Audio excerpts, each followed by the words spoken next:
Pilot hiring update for June of 2024. So first of all, let me acknowledge that if you're a lower time pilot, like under 2,000 hours, I've heard you, and I understand that the struggle is very real. People have been telling me that they cannot even find a CFI job, and I understand very well that it has slowed down. So this is very common in aviation, and unfortunately, we may be heading into a bit of a downturn in pilot hiring. The whole pilot shortage, we might have caught up. People are unclear. So let's get into who actually is hiring, because there is still a lot going on and there's still things we can do during this downturn to make yourself more marketable and continue to progress your career. So this is from Flying Magazine that was updated on June 25th of 2024. Let's start with Delta Airlines. They are currently hiring first officers. They are the largest airline in the country, and they are hiring highly qualified applicants. They like people with former military experience, former 121 time, 121 captains, and things like that. So Delta is still hiring. JetBlue is accepting applications from their first officer JetBlue Gateways program. So you're going to notice with a lot of these airlines that they're only taking applications or hiring from their Gateway program, which is interesting to note. United has resumed hiring. I know in the beginning of the summer, they kind of had a little bit of confusion saying, we're not hiring. And then a couple of days later, they clarified, no, we're just actually going to pause classes because we know there was a lot going on with Boeing. And they said, we're going to take a 2-month break. And apparently that is completely accurate. And that's what they're doing. So they're back to classes and still hiring first officers for United Airlines. As far as the low-cost carriers, according to Flying Magazine, Allegiant Air is accepting applications. They have 2 pathway programs, and they're also taking from the general public. So Allegiant's basically just full on hiring first officers.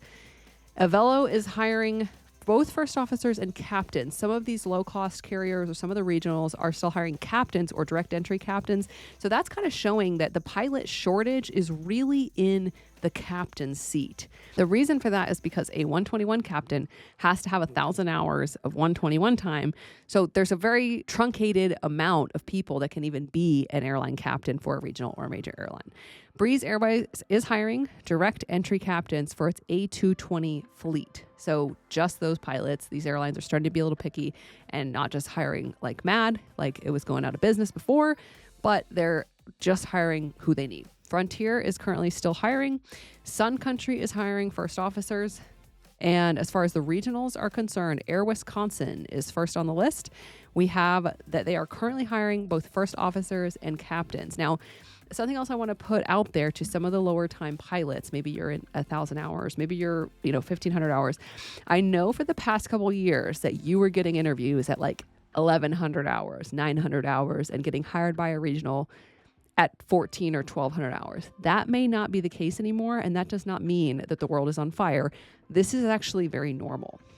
A couple years ago, like maybe a decade ago, you had to have 3,000 hours to even get hired by a regional airline. So I don't think that's a good thing. I actually think it's really good for the industry to have a hot hiring market for pilots. I think it's really good when pilots can walk away from an unsafe job or choose where they want to work. And I think that's actually good for safety. So I'm not saying that's a good thing. I'm just saying, just because you're not getting an interview at an airline or you're not getting hired by every regional that you go to, at 1,500 hours, that doesn't mean to freak out. That just means like we may be kind of returning a little bit more to the norm, which is you have to have a lot more time than just ATP mins to work at these places. Back to my list. So Commute Air is hiring first officers and captains. Endeavor is hiring first officers and captains. Now, this is updated again, June 25th of 2024. A couple people have commented to me and said that Endeavor is actually not hiring. So if you know that for sure, if you can confirm that, put that in the comment section of this video and let us know what actually is happening at Endeavor. Envoy is accepting applications for pilots from their pathway program and both the general public. So accepting applications is not the same thing as hiring, but it's also not the same thing as not hiring, if that makes sense. It basically just means keep applying. They might pick you in the future when they kind of need more people, but they're not really like actively hiring where you're going to get an interview immediately. GoJet is hiring both first officers and captains. Horizon Air is hiring experienced first officers. They've been doing this for a while. So this again indicates that the pilot shortage is in the left seat, right? So they need experienced first officers because they're trying to look at the numbers and say, who can we have be a captain of this airplane in X amount of time? So look at the requirements for Horizon Air of what they're looking at for hours. They need qualifying 135 time or Part 91 time or 121 time. So that's what experienced means. Mesa is hiring first officers and captains. This is another one where people have said over the past few days even that this has changed and Mesa is no longer hiring. So give us an update if you know anything work for Mesa or have a confirmed update on Mesa hiring. Piedmont is hiring first officers and captains. There's them along with PSA. They both had these wild bonus programs for direct entry captains. Again, indicating that they don't need necessarily brand new first officers. They need airline captains, but they are hiring both first officers and captains right now.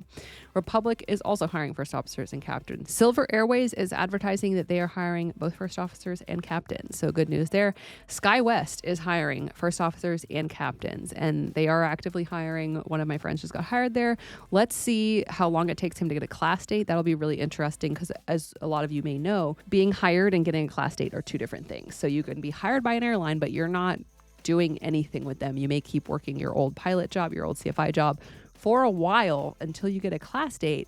Once you have a class date, you're actually getting paid and getting trained and, hopefully getting on a line shortly after that. Okay, Cargo and Charter Airlines. ABX is hiring first officers. Air Transport International hiring. Amerijet hiring. Atlas accepting applications.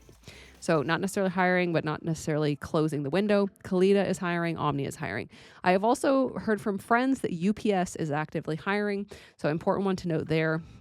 We know FedEx is kind of has a lot going on right now. So I'm not even going to speak on whether or not they're hiring because I'm really not sure what's going on. They're having a lot of interesting issues between the pilots and the company, and their revenue's down quite a bit right now. UPS is hiring though, so that's good news.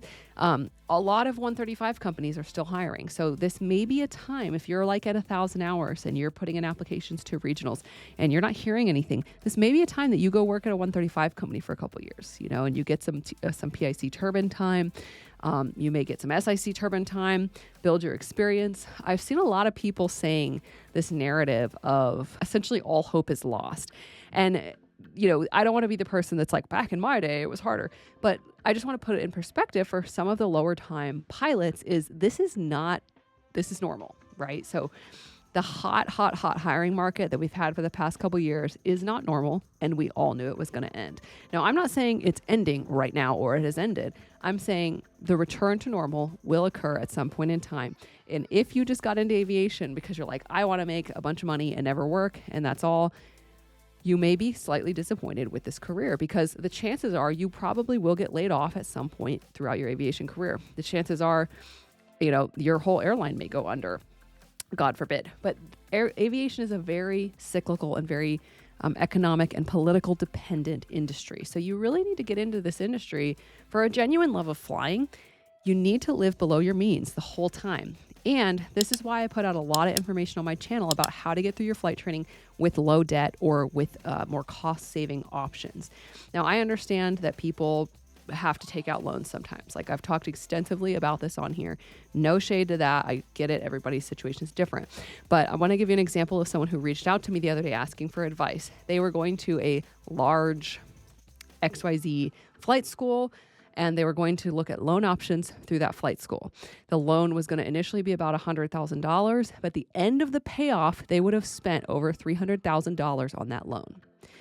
I did all my flight training for under $35,000. Okay. Now I know that was in 2016 and 2017. So with inflation being insane like it is, let's put that 50% up. Let's say that's like 70 grand now, which I still think you can do it less expensively than that. And I have had people do that. I've had people recently tell me that they bought an airplane and this, that, and the other, did it for, $25,000 net at the end of the thing. So there are ways to do this. And I would really think about what you're doing. I would really, really think about the loans that you're taking out, how you plan to pay them off. If you don't immediately get hired by a regional at 1,500 hours. So again, just a small word of advice. I personally think that is never really a good idea to take out a loan that has such a high interest rate that you're going to be spending 300 grand at the end of it. That seems like a really bad call to me. I think it's better to do other loan options, to do a different flight school, to do really anything. So I know a lot of people have been jumping in with both feet, have been running to these flight schools, and have just been getting into high amounts of debt. And now they're really pissed off because they're not getting hired by a regional right away. they're interviewing and they feel like they're very highly qualified applicants at 1,500 hours. And, some of them have like 200 or 300 hours of multi-engine time.